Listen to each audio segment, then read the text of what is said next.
হ্যাঁ, বিয়ে করব একটা, বাচ্চা নেব তিনটা।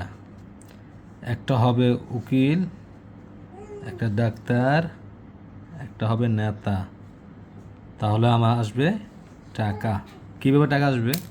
তো আপনাদের বলি। নেতা নেতা যে কোনো সমস্যা পড়ে, কোনো জেলের ঝামেলা পড়লে উকিল ধরতে হবে। তো উকিল ধরলে নিজের টাকা বাঁচতেছে আমার। তো নেতা যে কোনো অসুস্থ বা কোনো সমস্যায় পড়ে, কোনো কিছু ঝামেলায় ডাক্তার কাছে দিতে হলে ডাক্তার আমার, টাকা বাঁচতেছে আমার। এক্ষেত্রে যে আমার উকিল আর ডাক্তার যে কোনো সমস্যায় পড়ে, সেক্ষেত্রে নেতা লোকজন দিয়ে তাদের বাঁচিয়ে সমাধান করবে। যদি ডাক্তার কোনো আইনি সমস্যায় পড়লে সেই ক্ষেত্রে উকিলের মাধ্যমে ডাক্তার বেঁচে যাবে, সেক্ষেত্রে টাকা বাঁচবে। এভারেজে সব কিছু এবার চললে আমার সম্পূর্ণ টাকা বাঁচবে, আরও টাকা আয় হবে।